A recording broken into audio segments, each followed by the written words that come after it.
Great. Is Barry recording the? Yes, the full committee. Okay.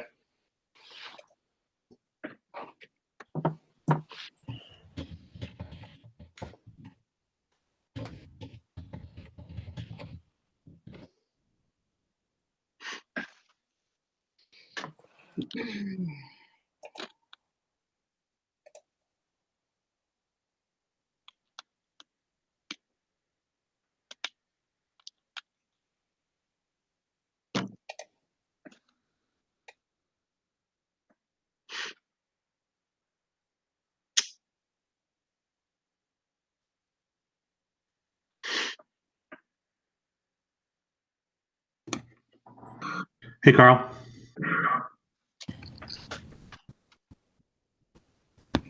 Carl, are you there? Yep, I'm here. Okay. Welcome to the party. It's 5:34. We now have a quorum of the committee, so I think we can go ahead and get started.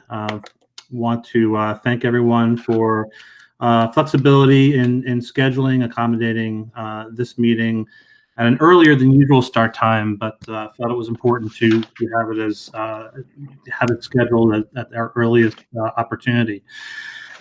I wanted to just take a moment. I see this going tonight is I want to take a moment to level set and set context. Then we'll plan to turn it over to Dan Beatty for a presentation, 25-minute presentation, and then the balance of time for questions and discussions, which we'll try to utilize the chat function for raising of hands and asking questions. But to level set, there's been a couple of different meetings. Obviously, we know there's a lot of things that are in flight, a lot of moving pieces. Two meetings that are, I think, noteworthy. One, the House Ways and Means Committee meeting, Economic Summit, I think is what they called it, about a week and a half ago. There was also a deputy guidance meeting earlier today at around noon that addressed some of the questions around budgeting for next year. So I think those two meetings are relevant to our conversation. Just a level set, and I think people are in different places of understanding this, but I'm going to try to level set in a very high level way so that we can come at this from a common level of understanding. When we talk about budgets, when we set the committee budget, the budget's made up of three general components. There's a minimum level contribution. There is funding that comes from state resources. And there is whatever other expenses that we have above and beyond that, which whatever is in addition or is not covered by those two pieces. When the budget's formulated based on our regional district regional agreement, we develop and issue town assessments. The towns then go forward and vote on those town assessments. When we formulate, and so those town assessments are made up of the first part, the minimum level contribution, and that second part, anything above and beyond what we are expecting to get from that, as well as from the revenue from the state. And so we make those calculations and we base that largely on the governor's budget, based on the time of year of things that have happened traditionally in the past. I'm just looking in the chat. Is everyone hearing me okay? And everyone's coming through okay? Okay, great. So usually what that means is the towns vote for their assessments, and the piece that couldn't be in flux is how those state revenue numbers come in.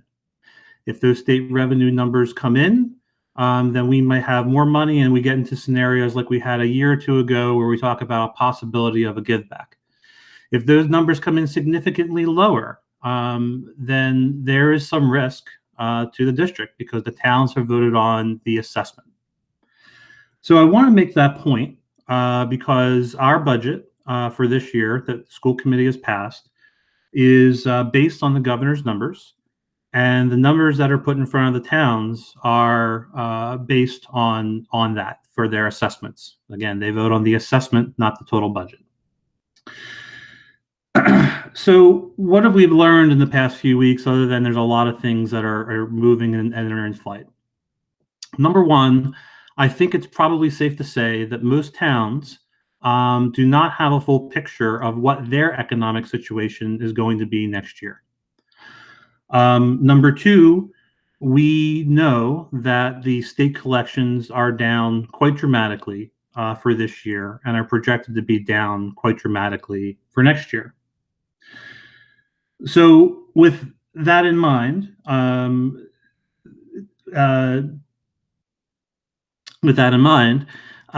we also know that if we do not have a budget passed, and I think it would be very difficult for us to envision that the towns may accept the budget as we've currently presented it to them prior to the end of July, that we would go into 1/12 budget.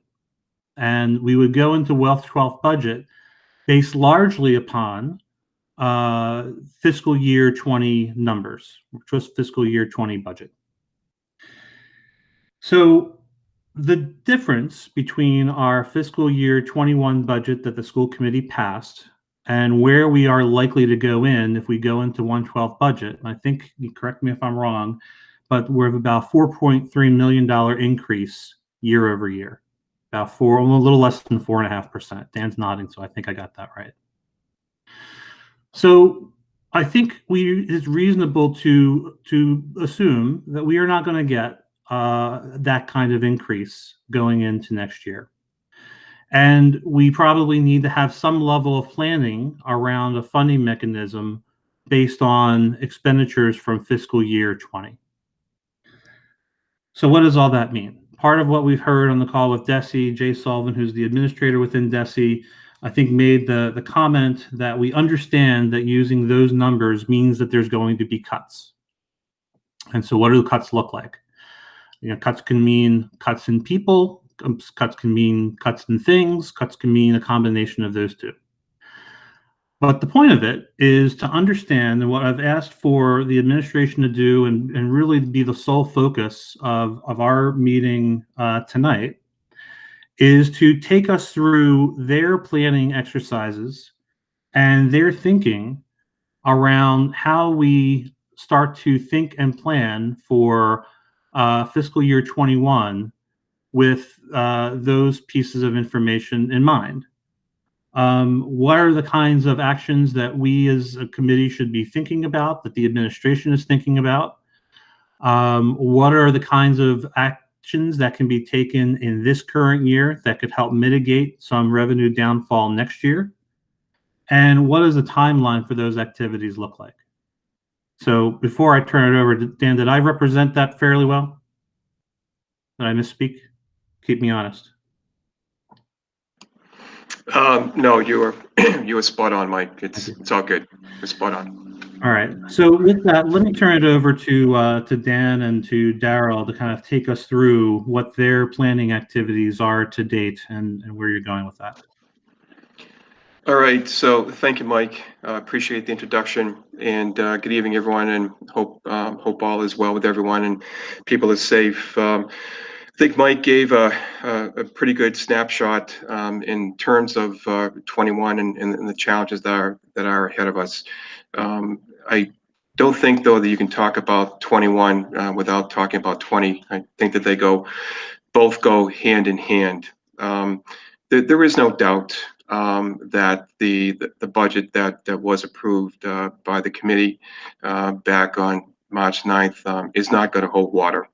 The reality is that per the economic summit that Mike referenced that was held about a week or so ago, that the state is looking at significant revenue gaps for FY20 and to be multiplied again in FY21.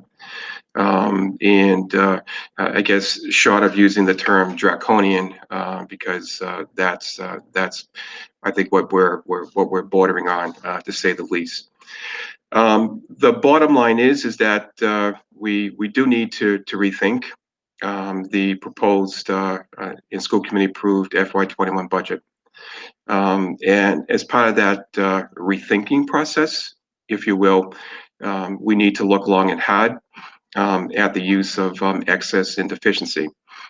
When we built the 21 budget, we did not take that into account. As folks know, we fall well below the requisite of 5% in terms of what's in our reserves. And I think it's important to know too that as we talk about 21, that we cannot lose focus of FY22, that this problem is not just 1 year, but it's multiple years, and 22 is certainly part of that equation. I would draw the analogy that what's happening now and what we're going to experience in 21 is similar to what happened back in 2008 through 2010. When the state used federal dollars, federal stimulus dollars, the SF dollars to help cities, towns, and districts with their finances at that time. I think that the federal dollars that are out there, and again, this was discussed very briefly today. Jay Sullivan mentioned during the call today that they just received the application for the stimulus dollars today, and that's still a better part of probably 2 months down the road in terms of any type of formal approval. So that's an unknown. We are looking to make adjustments in our proposed budget. We are looking to access some excess and deficiency, and to reserve that for FY21 requires action now. And by now I mean prior to June 30. When June 30 rolls around, the availability of those dollars goes out the window, if you will, and we start all over again. We are looking also in terms of 21 at looking at this year's dollars for the first time probably in a number of years, where we're looking to bring forward a sum of money out of our circuit breaker into FY21. You can use the current year's allocation, in this case here, $2.8 million into the subsequent fiscal year. We're not going to be using $2.8 million, but we are looking to use a sum of money that would help us to rebuild the 21 budget. We're also looking to take savings from this year and help us with making purchases in anticipation of cuts for 21. And looking at savings and instructional support, for example. We've been out of school since the middle of March. We've realized savings in transportation. As I wrote in my report, I've been working very closely with AA Transportation.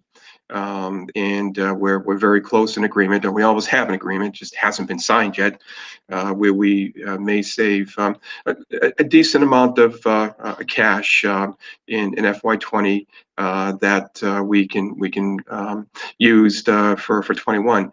In speaking with Mike early this afternoon, something that I believe that we need to bring forward as well is as we rebuild 21, I think that we need to look at creating, if it's doesn't already exist, and I need to check on this, a transportation revolving fund, so that in the event the receipts for FY20 are greater than what is budgeted and greater than what we need, that we could take the difference and make a deposit into that revolving fund that could help us and the towns with the development of the revised FY21 budget.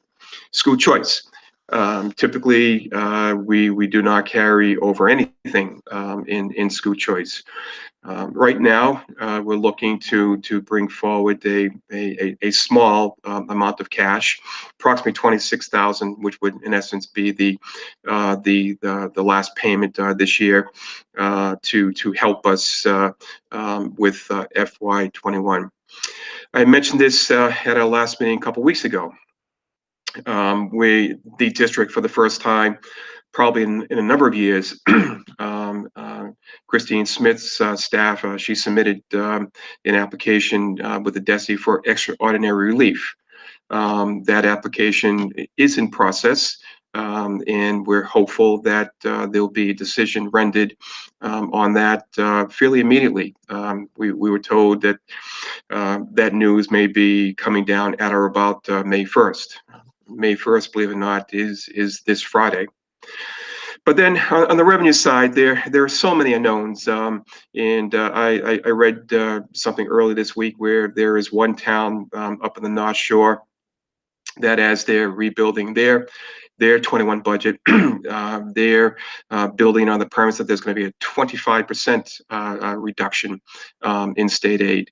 What Jay Sullivan told us today on the phone is that the governor's budgets, to use his term, I believe he said, are going to be the rosiest of the numbers for FY21. Typically, the governor has a set of numbers, and then the House and Senate tend to be a little bit better. This year is going to be the exact opposite, where the House and Senate numbers will be most likely significantly less than the governor's numbers for FY21, and we don't know yet when the House will be coming out with their budget. We're hopeful that it'll come out in the next couple of weeks, perhaps by the middle of May, and that may assist us in looking at the FY21 budget. I've had several communications with the DESE relative to the 21 budget, and per today's call, I didn't have the chance to ask a question. I had asked Christine Lynch, who was also on the call today, about our budget and about a revised budget. And one of the questions that I'm still waiting to get an answer on is, assuming that we come forward with a revised budget, whatever the figure is, do we need to still give the towns the 45-day window in terms of seeing that budget, those numbers, or because it is reduced, may we bring that forward at the time that it is completed?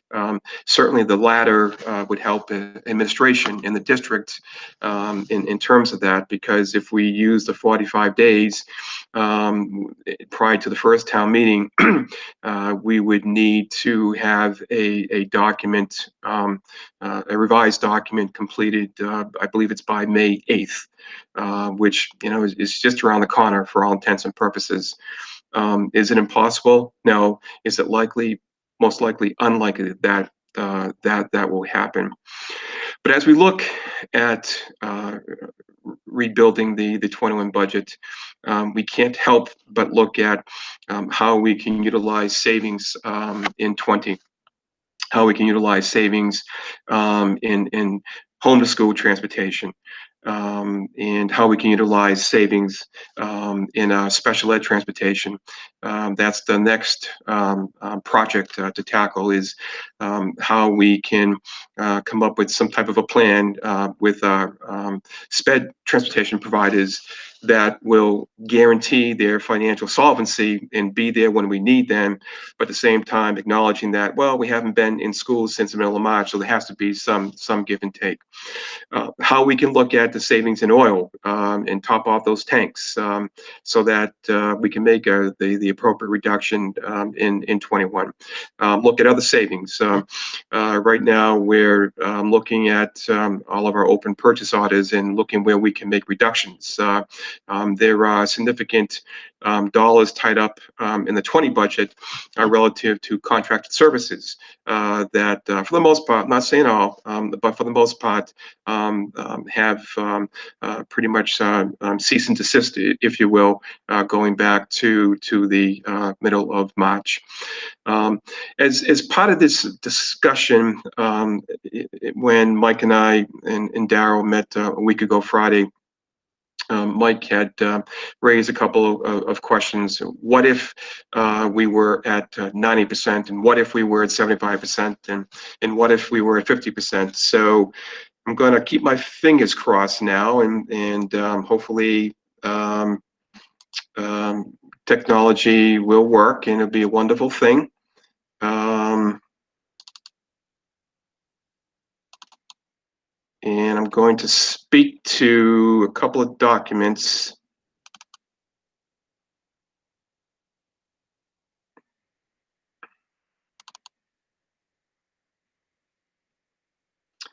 So hopefully you see in front of you an Excel document. It's entitled FY20 Revenue versus Expenditures at 4:45 p.m. with 3 scenarios.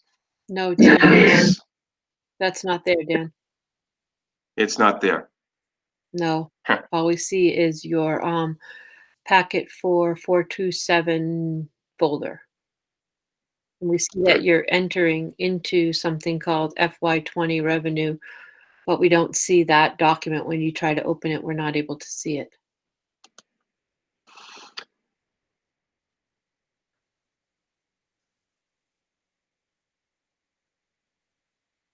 Dan and I did a practice run of this earlier, and he ran into the same jam.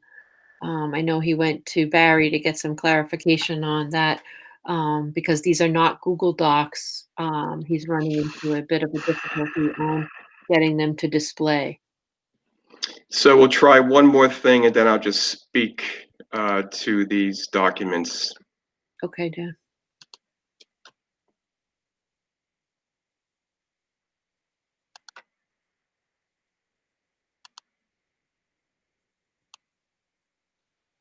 And I wonder apologize. if could Rebecca quickly upload them to Google Docs, and then you could go into Google Docs and do it from there? I don't think it's. You can try, Rebecca, and I appreciate that.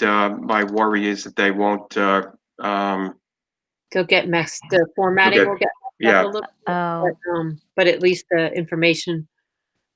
So do you see this document now? FY20 revenue versus expenditures. Yes, Dan, it's there.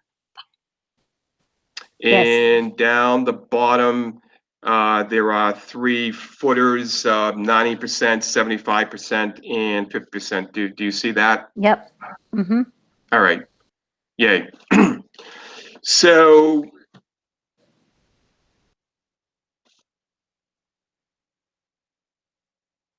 and you see where on line 6, I'm hovering over line 6. Yes, we can see that. Okay. So, at the request of Mike, and again, we need to further fine tune and revise this exercise. I looked at the FY20 revenues, and this figure here of the 97, 210, 498, the revised estimated revenues as I know them today. As the committee knows, our Medicaid receipts are going to be significantly less than what was budgeted. And then again, the 21 revenues, as we heard today, and we've heard in previous discussions with the DESI and other Zoom calls, there's so much up in the air. But if we were to use the 97, the revised 20 revenues, what I did was then at 90%, we're looking at 87.4 million. And in terms of a monthly payment, we're looking at just under 7.3 million per month. We looked at the expenses. We looked at salaries, and then we looked at other costs. And other costs would be, for example, all utilities, all transportation, all items relative to instructional support, all items relative to operations and maintenance. And these figures here are FY20 actuals to date. So looking at, for example, July of 2019, our expenditures were approximately 6.3 million. And with the revenues at 7.2, we were looking at extra, we were to the good, approximately $982,000. Again, on the premise that we will be going down the road of a 1/12 budget, what we were told today is that the DESI will be sending out a template to all regional districts that is due back to them by June 1st, on the premise that districts will not have a budget in place by June 30. As Daryl has reported previously, 4 of the 5 towns at this point in time cannot support the district's budget as it was presented on March 9th. So, using our FY20 expenditures of approximately 6.3 in the revenue, and again, I used the 20 revenues and made the appropriate reductions where we're to the good in July of just under $1 million. We're to the good in August of almost 3.8. You are allowed to bring forward any sum of monies that you didn't spend in an existing month. For example, if our budget were $12 million and we spent $750,000 on a given month, you could bring that $250 over into the following month. It's not until October that we hit the wall where there is a variance of over $1 million. And in November, there is a variance of 3.6. Going forward in FY21, using the FY20 figures for July, August, September, etc., there are some assumptions there. There clearly contracts require step raises, lane changes, COLA adjustments. Those need to be examined. Our assessment for Worcester County retirement, for example, there's a bump in that come July 1. And does that figure remain the same? One thing that was talked about today, just mentioned briefly, was looking at those assessments and could the respective retirement boards make some adjustments on the initial payments that are required from districts. Going to take it a step further and go to the next footer. Again, using the same revenue and expenditure figures, but this time at 75%. And again, we're using the revised FY20 revenues at 75%. We're looking at just under $73 million. And our total expenditures, $6.3 million. Right away, there is a problem in July, given the activity to date in July. August seems to be okay. We're to the good, but thereafter, starting in September, going through October, and thereafter, as you can see, September 1.2.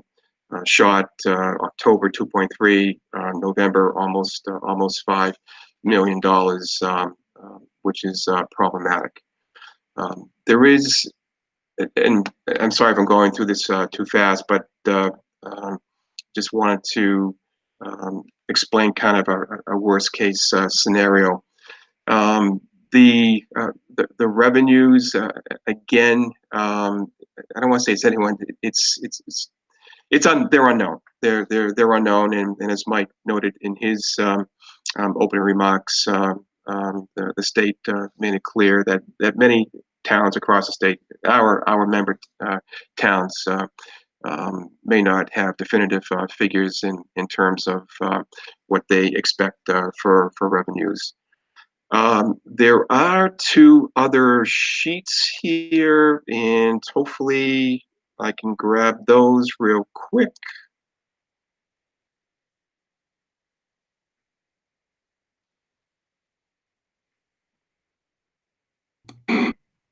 So Dan, before you leave that Sure sheet, thing. just for a moment, I think it's important to point this out. So if the district goes into 1/12 budget, it's most likely that the 1/12 budget would be established based on fiscal 20. So that's that 97 million that we're talking about. The expenses that are reflected below, correct me if I'm wrong, Dan, is if you were to take you looked at our expenses as they occurred by the month in fiscal year 20. That's right? correct. The exercise that we need to be, and I think the administration is thinking about, is what would our expenses model look like in fiscal year 21, given the budget that we've presented today? And what kinds of changes would we need to make to fit into a revenue scenario where we're receiving 1/12 budget based on fiscal year 20? So that's not reflected here, but I think it's important for people to understand that that's the exercise, I think. And I think, Dan, you had mentioned that there may have been some modeling that was done, maybe not quite at the $97 million level, but perhaps done at just under $100 million level or something like that. That's correct, Mike, and that's not reflected here. We have begun the process of peeling back the onion for 21 and looking at where adjustments can be made. Obviously, our 21 budget is reflective of various contractual obligations, both on the salary side and, for that matter, on the expense side. I mean, just looking at our bus contract there is in our home to school bus contract, there is an increase of 300,000 plus. These figures here don't reflect that. So how do we address that?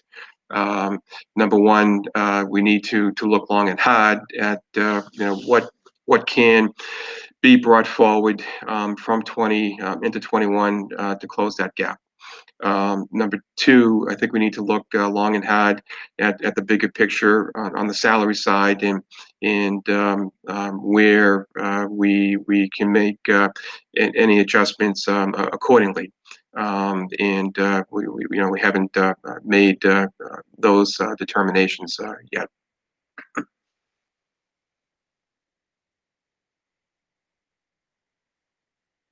Is there anything else, Mike, on this here before I? No, I guess I'm wondering if you were to show so your plan now is to show the fiscal 19 numbers. Do you still want to do that? If technology behaves and it's all good, love to do that. And if I can just interject real quick, Mike and Dan, talking about the 1/12 budget. So we had the opportunity to listen in on Jay Sullivan's meeting today, and there was an awful lot of conversation around what a 1/12 budget would look like. And again, we're pretty fortunate that we've lived through this already. And Christine Lynch, who is the person that we worked with very closely during this time, where we were on a 1/12. We have until December 1st. We're still going to follow all the laws and regulations. We have until December 1st to live on a 1/12 budget. And if the towns and the district have not come to a conclusion around a final budget, the commissioner will come in and set that budget, which will probably be, and this is from many conversations that I've had with Jay and Christine over the years, it will probably be the 1/12 budget, or the budget that we're living with right now for FY20. Maybe a little bit more, but not very much. So I did just want to interject with that quickly. Thank you. This next scenario, a little bit different. I looked at FY19 revenues vis-a-vis FY20 expenditures. Again, I've heard, I've read, I've been told that on the revenue side that you can expect anything and everything. So Excuse me, the Dan, FY. I think you're still presenting the 2020. I'm sorry? I think you're still presenting the 2020, the sheet that you were showing us before. Okay, so my screen here shows FY19 versus FY20 revenue versus FY20 expenses. All right. No, it's showing FY20. Okay, now, okay, so you see FY20. I'm seeing a save dialog box from your Excel that's asking you if you want to save your copy. All right. Hold on one second. I apologize. Of course.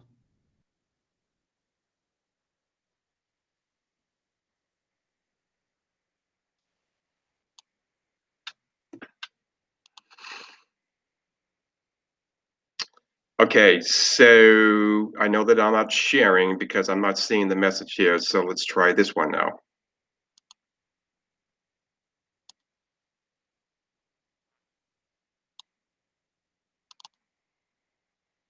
Do you see this one now? FY19 revenue versus FY20 expenses. Yes. Right. So for the FY19 revenue, these are actuals, 93.6 million. And then I looked at, again, at the request of Mike, looking at a couple of scenarios, 90% and for FY19 and 75%. So at 90%, we're looking at 84.2 million. The monthly payment would be approximately $7 million. Keeping the expenses the same, using FY20 expenses, again, of 6.3 million. For the month of July, between the revenues and expenses, that we would be to the good 714,000. Again, we're to the good in August. It's not until September and thereafter. In September, the estimated shortfall would be 288,000. October, it's 1.3, and then in November, where it balloons up almost up to 4 million at $3.8 million. Using that same scenario again, but this time with the revenues at 75%, our 1/12 payment would be 5.8 million. Again, the expenditures remain the same at 6.3. For the month of July, we're in the hole, 456,000 and change. August a little bit different. We're to the good, 2.4. In September and thereafter. September we're in deficit 1.4. October 2.5. In November we jump up to approximately $5 million. And again, this is using 19 revenues vis-a-vis 20 expenditures. The reason for the 19 revenues, again, was on the premise that not knowing what the revenues could be, aside from being very bleak, I use this as a point of illustrating what that may be. Are there any questions? No. So Dan, let me just one final comment, and then I think let's open it up for questions. Sure thing. The final comment being that there are two impacts here. One is the size of the pie, and the size of the pie is going to be some number less than what was set out as a budget for fiscal year 21. And a starting point might be to assume for a moment that the pie is equal to fiscal year 20, which is the 97 million. The second impact is a cash flow impact, and so I think it's helpful to see, in years where we've gone through 1/12 budget, there are things that we can do in terms of prepays. There's carry forward from one month to the other, especially particularly helpful in the summertime. And usually we find that there's a dramatic impact in November. However, and I haven't seen this yet, I don't know what the calendar is. We pay our employees every 2 weeks, bi-weekly basis. And so therefore, those calendar months where there are 3 payments in a month, and I don't know if that happens earlier or later, but the importance of modeling out these expenses for fiscal year 21 gives us a view into when we might start to have a cash flow problem. And that is going to limit, or can be a limiting factor as we think about our budget for next year or living in 1/12 budget. So I'll leave that there and open up for questions.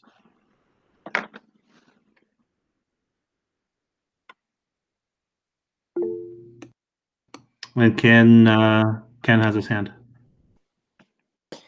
Thank you. I just had two quick follow-ons in terms of what Mike said.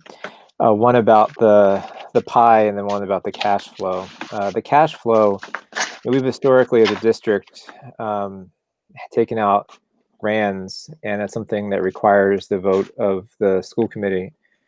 So that's one thing I just want to put on the table for a question. My second question in terms of dates and deadlines is that unfortunately a lot of our pie is occupied by staff, right? And I guess my question in terms of that is, you know, has the district put forward a hiring freeze?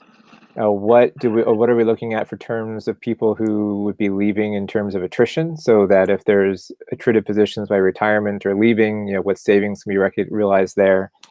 And do we have actionable deadlines, which I know we do, in terms of planning forward if reductions become necessary? I think June 15th is a date that sticks in my head for from back when Tom Pandisio was our superintendent. So I'll leave the floor to those two questions about staffing and RANs.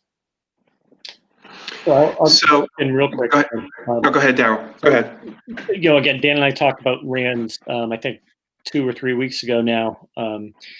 Something that, you know, again, we had always taken RANs out, you know, annually, and then I think we finally realized that you know, we didn't have to absorb the cost associated with taking the RAN on a few years ago. Dan, you did talk to Jim Dunbar a little bit about the concept of the RAN again. I did, and that was at that time a couple of weeks ago, and I do have a call with him this week to explore that further, because things have changed in a couple of weeks. So we're gonna revisit that. Okay.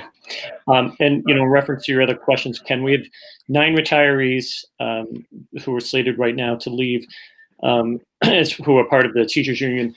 One of the things that I've been reading about is the fact that there's the possibility that we will have more people retiring, you know, during the next several months, especially if the economy continues to be in the current state of flux that it is. Dan, I think you're presenting again, but that's. Oh, yeah, I know. Yeah. Thank you. You know, in reference to the deadline, it's June 15th, so we are taking a look at that to see, you know, where we're going to be with that. We're on a hiring freeze right now anyway. We haven't brought anyone on board. You know, we are still, excuse me, filling positions if there's something that is critical in terms of a need, but there's, you know, again, it's working remotely now. It's a very different story. You know, we are now assessing with our HR department, you know, the where we are in reference to other union groups, other retirements that we're seeing from paraprofessionals, cafeteria, custodial, secretarial. So we're looking at all of those different groups to see if there are savings that we would be able to maintain through attrition. So we do, I believe Dan had already taken into account the maybe 8 teachers at the time or 7 teachers at the time in that FY21 proposed budget that we had put forth already. That is correct. And to Ken's second point, this document here that I'm sharing with the group now, this was in my packet. This is a schedule of deliverables. It's by no means all inclusive, but I believe it does speak to some of the questions that people have. Again, probably doesn't answer every single question. This is for ongoing review and for updates. But we are beginning the process of staffing decisions, and with a deadline of no later no later than June 15th, and that's item located on line number 6 there. Hopefully you can see that. We did, as I said in my overview, we are looking at a revised budget.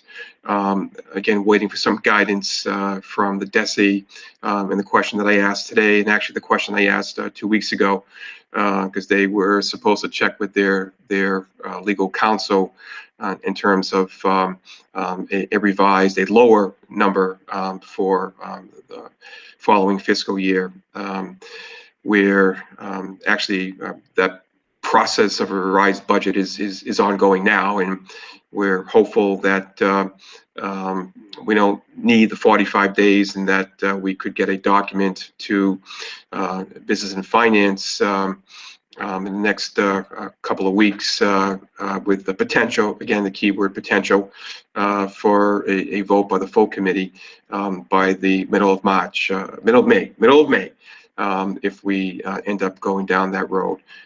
Again, the House may come out with their numbers 2 weeks down the road, and this work may need to be revised. Gonna close that. Thank you for that. So quick comment on the first part, which was the question of the RAN from the DESE meeting earlier today, that I think is helpful for people to know.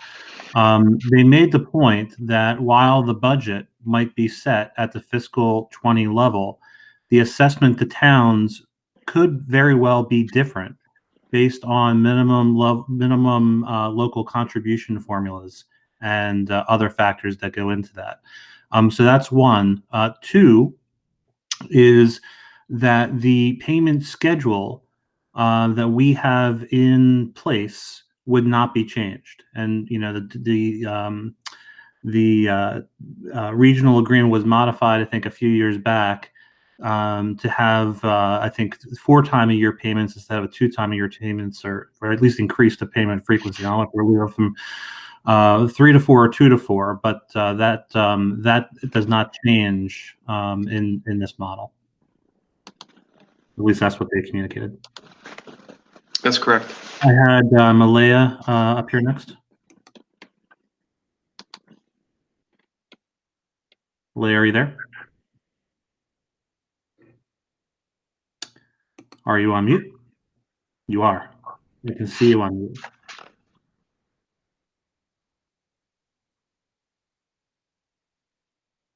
You're talking to.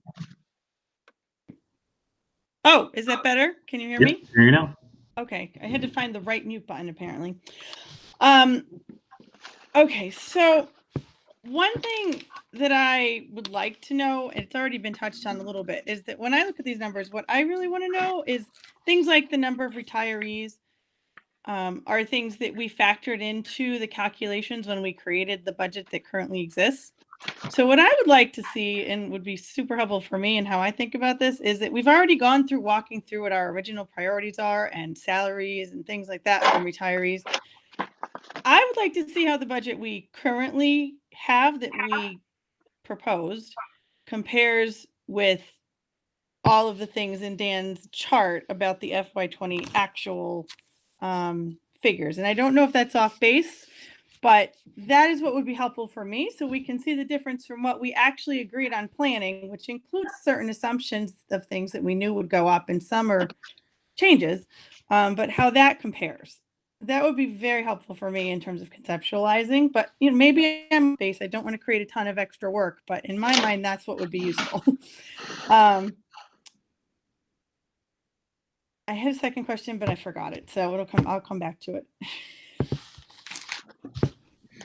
Dan or Daryl, does that make sense, or am I off base? No, not at all.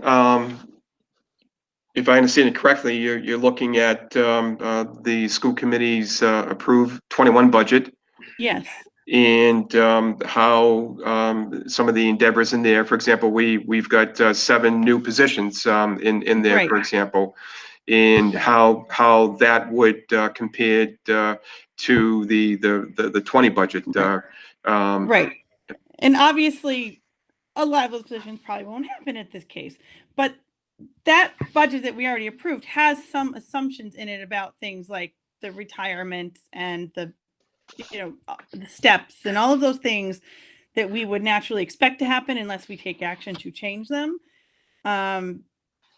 So to me, that would be more useful to see what our starting point is and what we really have to cut, in my opinion. But that's just my opinion.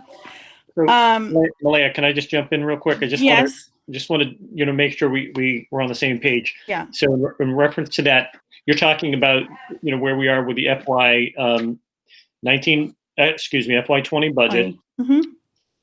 Currently, FY 21, what we proposed, as planned, and here are all those items.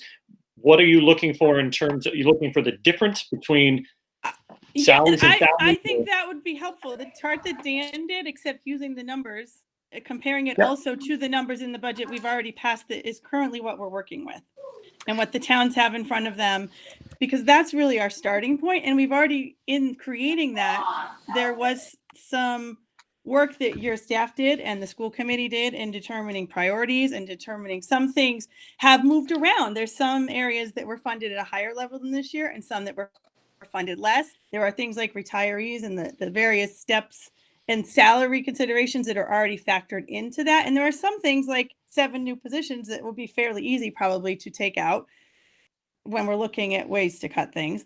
And there are others, I guess I don't want to lose the effort that already went into calculating some of that, as well as sorting out priorities on a district level as we look at where we want to reduce things if necessary. I don't know if that makes sense, but I don't want to negate that work. Whereas the question of how many retirees, well, that's already built into that budget. So some things are really easy to take out, like the 7 new positions theoretically, and some things we're gonna have to dig deeper. But I just think that may give us a more useful starting point. And I don't know what conversations you're already having. So that's my second question, is that I hope as you go through this process and what you and Dan and your team are talking about, that you would keep us updated perhaps in that, and not just as an approval point to rubber stamp before you take it to the whole committee, because there are discussions that probably need to be made in terms of priorities and if you have a choice between A and B. So that's just my other that's a great point. And there's nothing that, again, this is the school committee's budget, and you're the ones who vote on it. So what we will do is we'll be working with you, and we'll be doing it through this this venue and also probably other subcommittees in terms of looking at where we're at. One of our issues, and I think it was laid out pretty clearly today in our meeting with Desi, is that we don't know what the funds are yet. I know. So, the challenging part for us is, we don't want to overstep and be in a position where we're giving too much back, but at the same time, we understand that we're not going to have the governor's budget. It's not going to be there. We're not going to be at the position we're currently in. Dan also mentioned a little earlier the concept of using E&D. If we want to use E&D for next year, we have to make a decision to do that sooner rather than later, because if we don't, we don't have access to it next year after the end of June. I completely understand that, and that's another reason why, timeliness is essential. So I hope you will keep us updated in what you're thinking, so that we don't have a 2-hour meeting where you have to explain and then we have to make decisions, where we have some sense of where you're coming from in the interim steps.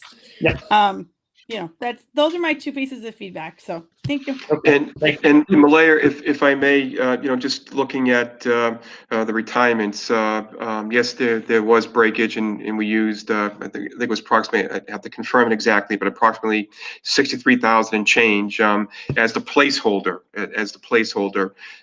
for those positions for FY21. Something else that needs to be considered, though, is for those retirements, do those positions or some of those positions perhaps come off the table? And that's part of a bigger discussion, but that's aligned with, your comment on the new positions. Again, there were 7 new positions. On the one hand, maybe easy to say, that just goes out the window because those aren't breathing bodies. But there's tremendous value to those positions. what they're doing. One comes to mind is the itinerant nurse, for example, and that's in response to a challenge that we've had all year. And that clearly will probably still be there come next fall. Right. Yes, I shouldn't assume they would all disappear. I was just saying logically. I mean, I'm just saying it would be helpful understood. for me to see how it compares to this whole process that we spent months on to set our priorities and go through all that process, and not throw that out the window, but use that as our starting point for comparison. Obviously, the budget figures have to come from FY20 and the various scenarios you laid out, but I'd like to see how those compare with what we were planning to do for this year, which is where we are right now and what sits in front of the towns. So thank you for that. So I think another way of framing this, and I think what I originally had as an objective for this meeting, and I'm not sure we're there yet, and we may not get there today, but that's my question, right, is at what point, what we're looking for is the level of detail that takes us to, or takes us from, we have a fiscal 21 budget that we put into place as a baseline. What are the details behind the things that we would need to do or consider and their dollar values in order to reflect a 1/12 budget based on fiscal year 20? That to me is the detail that I think that this committee is trying to understand, and I think the people are trying to understand. So let me put that question out there. I mean, at what point in time can we anticipate seeing that level of detail?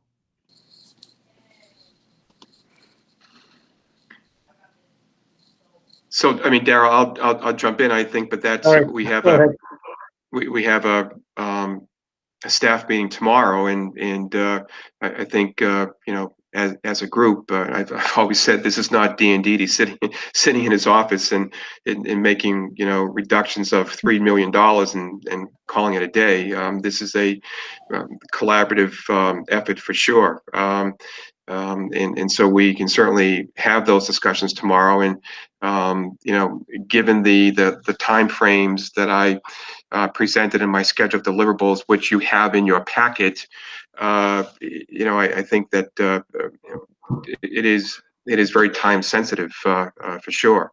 Mike, to your point, and again, this was discussed in my report, but just examples of that, just looking at textbooks, for example, if we can pre-buy materials relative to the textbook plan, that's a savings of almost $100,000. If we're looking at topping off our oil now and having full tanks ready to go come July 1, more importantly, next October, we're looking at $150,000. We're looking at $50,000 right there. And then we're looking at savings. There's probably even more savings that we've yet to drill down, but I had written in my report approximately $25,000. Right there, we're looking at $175,000. Just in terms of the expense piece there. So it sounds like you have some initial thoughts, and it also sounds like there is some work yet to be done to get to the detail of being able to say, this is what we see as the delta. These are, in addition to a few options, these are the options that we maybe need to look at, school committee, and put in front of you at a future meeting. Linda Long-Balil had her hand up, so why don't we go to her? Thank you. Yes, I agree that the level of detail that Malia and Michael are requesting would be extremely helpful, very helpful. My question is, I have seen some discussion at the state level about promoting early retirements, and I don't know if there might be a similar program that would be offered to school employees. I know that that's a decision probably also at the state level, or is it? Tell me how that works. Is there any discussion about that? Would that be something that might be helpful? So that's a good question, Linda. I've not heard any conversation K-12 about an early retirement incentive. But in terms of what we can do on our own, we can actually look at proposing some different incentives that we might be able to put out there that might encourage some people to say, okay, you know what, I think it's worth me leaving now because I'm going to get, an extra X number of dollars to leave. So we have looked at that in the past. We don't get a lot of people to jump in on that, but that is a possibility. Okay, and that's something that is at least somewhat within our control. Yeah, we can. What is in our control is what we decide upon setting up for some type of retirement incentive. So it costs money. Yes. So you have to look at it that way. But at the same time, in the same way that we keep people off our health insurance plan in order to save money. It's the same basic premise that we would be able to kind of give people an incentive to retire. You then save the money, and ultimately it still comes back down to bringing a teacher in at a much lower level than the one who is retiring. Right. Yes. Okay, that's helpful to know. Thank you. All right, I have Carl next. All right. Yeah. So appreciate kind of the dialogue and discussion so far. Certainly, kind of to a degree, echoing a lot of the other things that my colleagues have already said. One thing that and there's kind of like two pieces that kind of at least have jumped out at me from this. First is really even kind of looking at a 1/12 kind of being our really our baseline and our starting point, and kind of as kind of Mike has even really alluded to, what with personnel being our kind of the biggest chunk of our budget, so that, and I don't know the number for this year. I know that it's about 75 million, a little maybe. I mean, I know it's roughly about 75% is what we pay for personnel, and so if we're going to be paying just same number, say 75 million on personnel for next year, because like I said, some of the other things that we can look to for savings, we might be able to kind of trim some of that, but I think it's still going to end up leading us back down the road of taking a hard look at the biggest piece of our pie and figuring out what we can do, what we would have to do in order to make that pie be the same number as it is this year. Just to echo, I know that we're kind of working to get there, but I think that's one we'll have to probably try and get to sooner rather than later. And then just the second piece, and this is just more of a question, just because a little bit's been discussed about kind of a similar thing for the state, 2008, 2009, 2010. I wasn't living up here then. I wasn't even in education at the time. And so I don't know if just as background information, you could rehash what happened to state funding during those years, because again, we're throwing out scenarios of 50% cut, 25%, 10% cut during the last slightly similar kind of situation. What actually happened to state funding those years? And then maybe that could help be a starting point there. And that's kind of just more of a question, because I don't know what happened with state funding those years. So kind of, again, some of my questions and kind of some of the things that I was looking for with kind of more of those details, especially about even using a 1/12 as a starting point. Mike's kind of already hammered on that. So I didn't want to go into that much more, but I at least kind of wanted to express some of the same desire to get into some of those details. Thanks. So I'll be happy to respond to what happened back in 2008 through 10. I'll just speak from where I was at that point. I was working in another district. The economy had tanked significantly. The federal government had made available across the country these federal stimulus dollars, SF grants, if you will. And in essence, what the DESI did relative to education was they used those dollars to assist and support districts in closing the gap relative to educational funding. If there was a shortfall in Chapter 70, the SFSF dollars would in essence get that district to the level that it was in the prior year, so that there would be no gap. There were some restrictions on those dollars at that time. One, for example, was that they could not be used for operations and maintenance costs, related costs, be they in terms of salary or the expense. But again, and there was a reporting process as well, where we would have to report to the DESI on a quarterly basis how the funds were expended.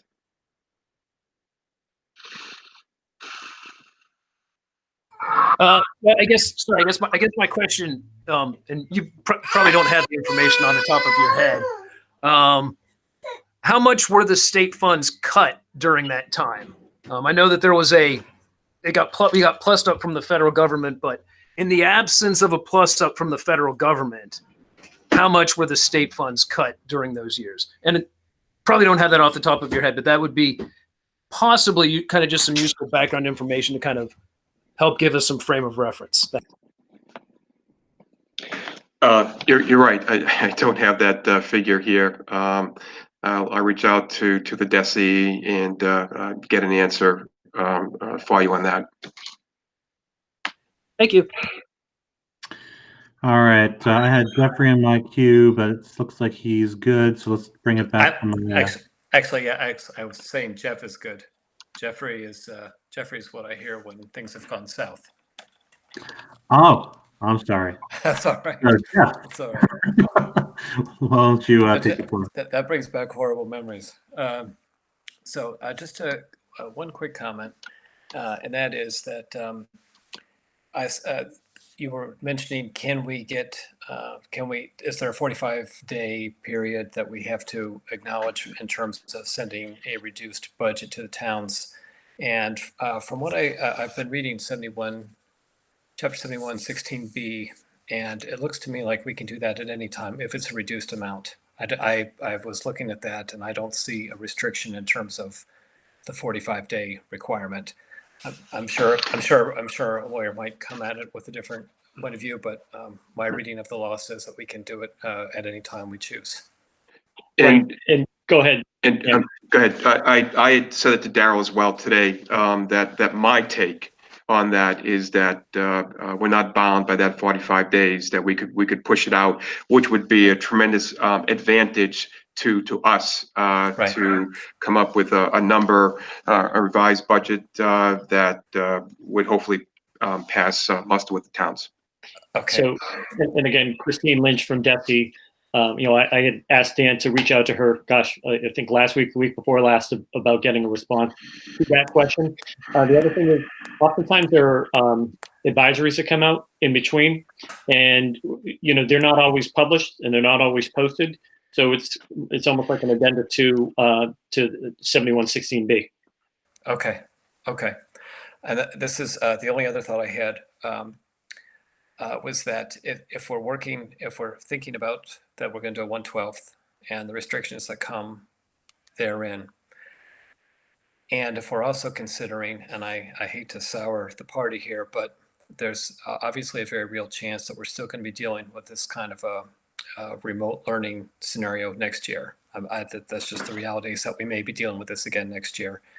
So my question or my thought is, if there's something that we need, whether it's technology or some other component, if there's some other facet that we need to bolster our fledgling remote learning program, would we be better served trying to do that now before we get into a 1/12 scenario, or does that matter? I just think that's a consideration if we are going to be more handcuffed and we can't do it with the flexibility that we could right now. I think that might be something we need to think about, because I feel quite confident we're still going to be dealing with this garbage next year, at least to some degree.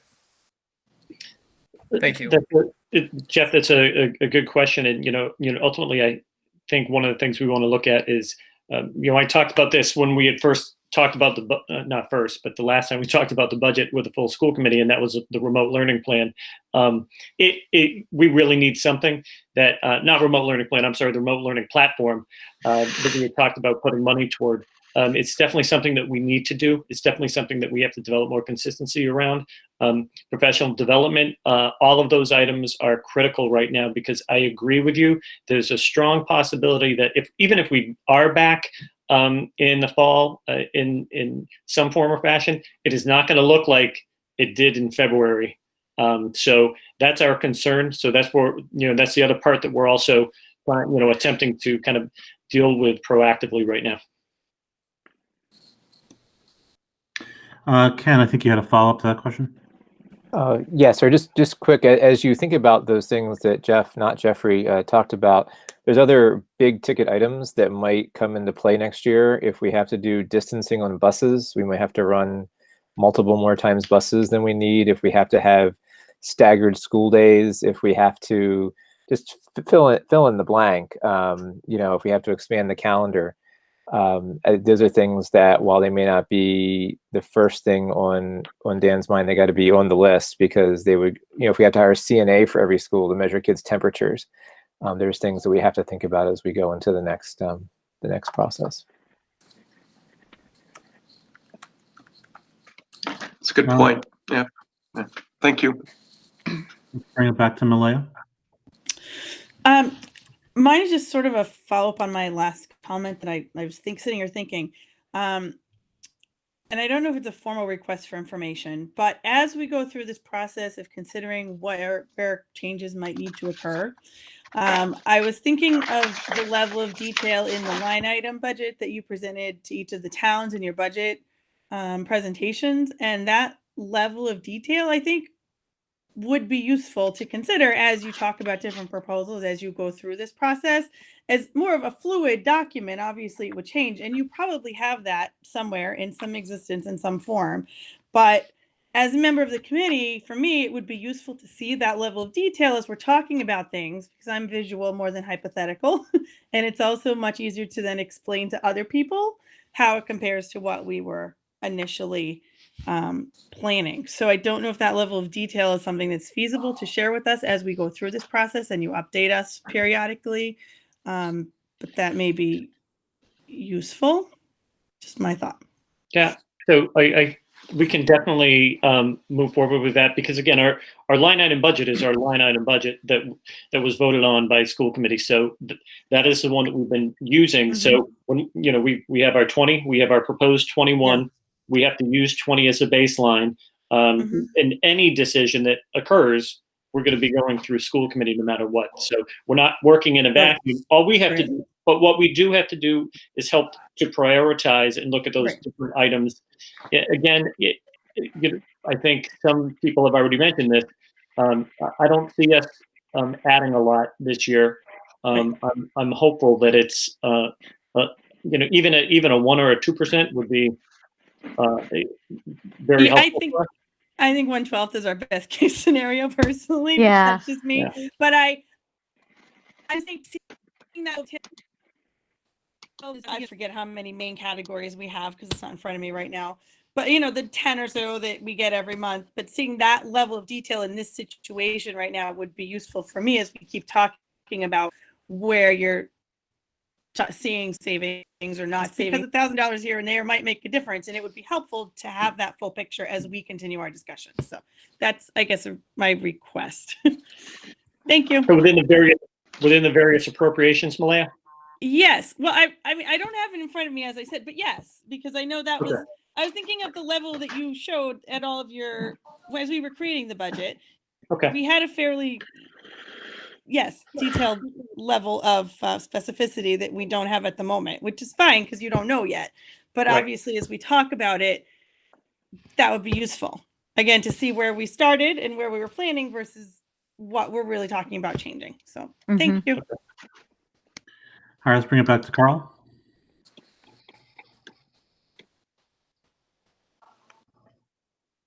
Carl, are you there? I'm here. Yeah, sorry. hit the mute button. I just had, and I typed it up. It was just a clarifying question. If we go for 1/12, then part of it is just not knowing all the nuts and bolts necessarily of that. But like with us being locked into that, would we, and in part this is what kind of ties off of something that came up at the last meeting in regards to school choice, but would, if as a district we decided we want to do something different, is that even an option, or with into 1/12 are we locked into school choice decisions from the previous years, and so that's kind of, it would be a moot point. So I think what he's asking is, if we go 1/12, would we have the option to increase or to participate in the school choice program? Is that what you're asking, Kyle? That's correct. Because again, it was discussed that could be a financial, I mean, just from the revenue side, it could be something. I mean, I had pulled the kind of the school choice numbers from DESI, and I mean, I didn't realize we were running a loss on school choice. But I mean, potentially could be something for additional revenue if we were to open it back up again, just looking at the revenue side of it. But if 1/12 would prohibit us from even doing that because adding additional revenue, then it's kind of, it would be a moot point anyway. But that, I don't know. My question is, would that even be allowed? So my quick, I mean, Darryl, go ahead, but go ahead. I'd say yes. Dan? So the committee has taken a vote not to participate, not, at least not No. yet, not yet. Right. So they could rethink that, and if they chose to participate, then yes, school choice could assist on the revenue side. Okay, and I didn't want to go into there's a lot of philosophical debates about that. I'm Sure. just asking about revenue, like if it would be an option, yes or no. Right. So the short answer is yes. And aside from the philosophical piece about school choice, et cetera, that would participating in the program would add to the revenue. And the question, Kyle, becomes, to what degree the district participates in the program will determine to what degree the additional revenue that we would receive. Thank you. I got disconnected for a moment, so I kind of lost my chat history. Was there somebody else with their hand raised that I didn't that I missed? So no, Ken, I think you followed up on Jeff's comment earlier, so then we did that. Malaya, I don't see anything else, Mike, in the chat. Thank you. So if there's nothing on the fiscal 21 contingency planning, let's talk briefly about fiscal 20 contingency planning. So in terms of 20, again, some assumptions or some concerns on the revenues. We were told today by the DESI that there will not be any cuts in the projections that you saw in my report. I ran with the assumption that Chapter 70, charter reimbursement, regional transportation would be as budgeted. We're not aware of any 9C cuts, and Jay Sullivan made that comment again today. If perchance there is a 9C cut in the fourth quarter, which would be so very late in the year, we would have to look long and hard at making the appropriate adjustments, and that may have an impact on 21. We may not be able to bring forward the balance that we want to bring forward in circuit breaker. We have heard from one. I haven't heard from any of the towns in terms of not making the final payment for FY20 in terms of the assessments. One town, Sterling, did make a request if they could spread it out over a couple of months, and that request was granted immediately. We're also looking at, as I mentioned earlier, and any savings from 20 relative to transportation, be it the home to school or sped transportation that we can use to drive forward the 21 budget. I would like to bring forward at our next meeting, if possible, a request, if we don't have it, to open up the transportation revolving account that could help us with 21 by putting any revenues that are above and beyond this year's required amount. We're looking at the open encumbrances in terms of purchase orders, and looking to see where we can pick up any additional cash and make any adjustments, perhaps between school choice and insurance and benefits for FY20. Any savings or any available dollars at the end in terms of the FY20 does fall to the bottom line and does go into excess and deficiency. But one thing that was talked about today, which may not be possible, is a school committee vote to use a sum of money from the approved FY19 excess and deficiency value as a means of saving school choice money. The carrot to that, or the concern with that, is to use that cash does require a 45-day window for towns to look at that. I mean, it may be an option, but I just throw that out there, and that was something that the DOR Mary Jane Handy had presented to the group today as well. Thank you. Yeah, I see Linda has her hand raised, so I'll get Linda. Right. Just as a time check, we're time boxed today. We have the full school committee meeting started at 7. I think the intention here is to close out a couple minutes just prior to that. But why don't we go ahead to Linda? Quickly, does our bus company qualify for some of the PPE money from the federal government? And do we know if they've applied for it? Do we know any of that? Yes and yes and yes. As part of the agreement, we that they haven't signed off on yet, but they will be required to make us aware if he does pursue any of those federal stimulus dollars. And moreover, if and when he does apply and he does receive those dollars, and they not only make him whole but put him at an advantage, he is required to make repayment to the district. Great, thank you. So Dan, one of the and Darryl, one of the questions that I've received and have seen out there is now that schools are closed for the remainder of the year, are there employees who are not being used or not being fully used?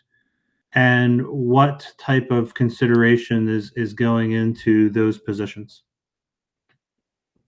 in the immediate term? So in the interim, in terms of what we're looking at, again, the guidance from DESE has been to hold on to everyone for as long as possible in terms of keeping a full staff. As we kind of move forward with this now, we're taking a much closer look at staff who may not have the capacity to continue with a remote learning situation over the next several weeks. So school committee needs to have a discussion about that as we kind of determine which staff we may have to look at. Again, what we also have to do is think about the costs associated with unemployment. Because there is a cost benefit analysis associated with that.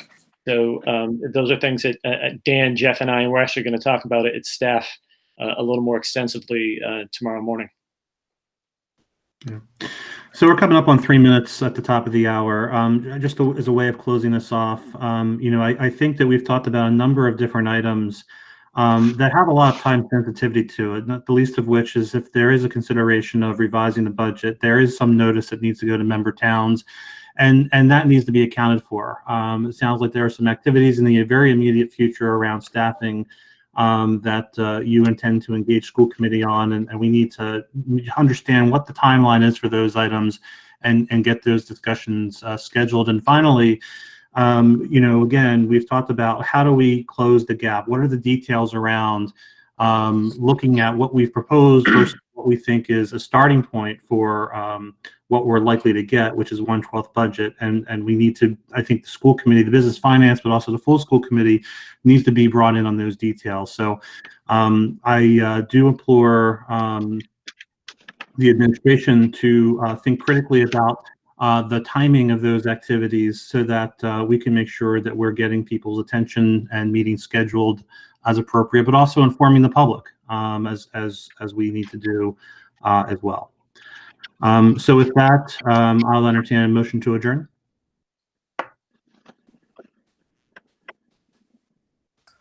Unless So moved. Who made the motion? Jeff did. Jeff, thank you. Is there a second? Otmar, second. All those in favor? Aye. Aye. Aye. Aye. All right. Thank you, everyone. We'll see you on the other Google Hangout. Thanks, everyone. Thank you.